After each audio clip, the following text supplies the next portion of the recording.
Sherin's kitchen. இன்றைக்கி நம்ம ஷெரின்ஸ் கிச்சனில் பார்த்தீங்கன்னா ஒரு சைட் டிஷ் ரெசிபி தான் பண்ண போகிறோம்.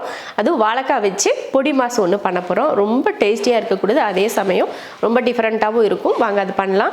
அதுக்கு பார்த்தீங்கன்னா நான் 2 வாழைக்காய் எடுத்திருக்கேன். அதை முதல்ல நம்ம வேக வைக்கணும். நான் வந்து ஒரு இட்லி சட்டியில் நம்ம இட்லி வேக வைக்கிறதுக்கு எப்படி தண்ணி ஊற்றுவோமோ அது போல் தண்ணி ஊற்றி வச்சுருக்கேன். இப்போ நம்ம இந்த காயை வேக வச்சிடலாம். தண்ணி ஊற்றி வச்சுட்டு எப்பயும் போல் ஒரு இட்லி தட்டை வச்சுட்டு இதில் தான் நம்ம வாழைக்காயை வேக வைக்க போகிறோம். 2ஆக கட் பண்ணிடலாம்.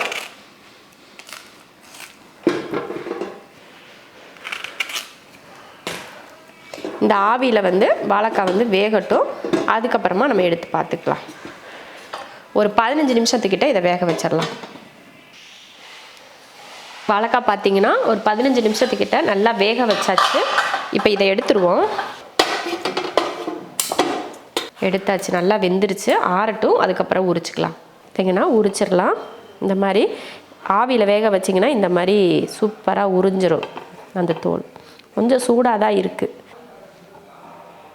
இந்த மாதிரி மசிச்சுக்கலாம். இது போல் பார்த்திங்கன்னா சின்ன சின்னதாக உதுத்து எடுத்து வச்சுருக்கேன். நல்லா பிசைஞ்சுக்கிட்டிங்கன்னா ஒரு குட்டி குட்டியாக அந்த மாதிரி இருக்கிற மாதிரி எடுத்து வச்சுக்கணும். ஒரு கடாய் வச்சுட்டு எண்ணெய் ஊற்றிடலாம். எண்ணெய் காஞ்சதுமே கொஞ்சம் சோம்பு, அடுத்து 2 பெரிய வெங்காயம், ஒரு 2 பச்சை மிளகாய், கொஞ்சமாக கருவேப்பிலை. இப்போ இதை வதக்கிடுவோம். வெங்காயம் பார்த்திங்கன்னா நல்லா வதங்கிருச்சு. இந்த டைமில் இது போல் கொஞ்சமாக இஞ்சி பூண்டு பேஸ்ட்டு சேர்த்துக்கலாம். சேர்த்துட்டு அதையும் கலந்து விட்ருவோம். இஞ்சி பூண்டு பேஸ்ட்டு போட்டு இந்த மாதிரி கலந்ததுக்கு அப்புறமா கொஞ்சமாக மஞ்சள் தூள், ஒரு 1/4 ஸ்பூன் அளவுக்கு மல்லித்தூள், அதே போல் 1/4 ஸ்பூன் அளவுக்கும் கம்மியாக கொஞ்சம் மிளகாத்தூள். இப்போ இதையும் கலந்துருவோம். இந்த மாதிரி எண்ணெயில் நல்லா கலந்து விட்டுட்டு இது போல் கொஞ்சமாக தக்காளியை குட்டி குட்டியாக வெட்டியிருக்கேன், அதையும் சேர்த்துக்கலாம். ஒரு 1/4 தக்காளி போதும், அதிக தக்காளி வேணாம். இந்த மாதிரி 1/4 தக்காளி போதும். அந்த மசால் வடை போகிறதுக்காக மட்டும் இது போல் 1 நிமிஷத்துக்கு கலந்து விட்டுட்டு நம்ம ரெடி பண்ணி வச்சுருக்க வாழைக்காயை இதில் சேர்த்துடலாம்.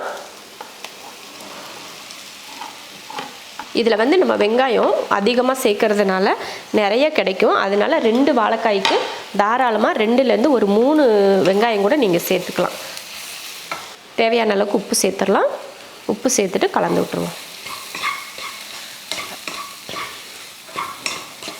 பார்த்திங்கன்னா அவ்வளோதான், நல்லா வந்து வதக்கியாச்சு. கொஞ்சம் கூட ஈரப்பதம் இல்லாமல் நல்லா உதிரியாக இருக்குது பாருங்கள். இந்த மாதிரி தான் இருக்கணும். இந்த டைமில் பார்த்திங்கன்னா கொஞ்சமாக மல்லித்தலை தூவிட்டு மறுபடியும் ஒரு கிளறு. அவ்வளோதான். இப்போ அடுப்பு ஆஃப் பண்ணிடலாம். சூப்பரான ஒரு டேஸ்ட்டில் வாழைக்காய் பொடி மாஸ் ரெடி பண்ணியாச்சு. இது எல்லா சாதத்துக்குமே சைட் டிஷ்ஷாக வச்சு சாப்பிட்றதுக்கு ரொம்ப நல்லாயிருக்கும். இது போல் வாழைக்காயில் நீங்களும் பொடி மாஸ் பண்ணி பாருங்கள், ரொம்ப ருசியாக இருக்கும். செஞ்சு பார்த்துட்டு எப்படி இருக்குன்னு சொல்லிட்டு கமெண்ட்டில் சொல்லுங்கள்.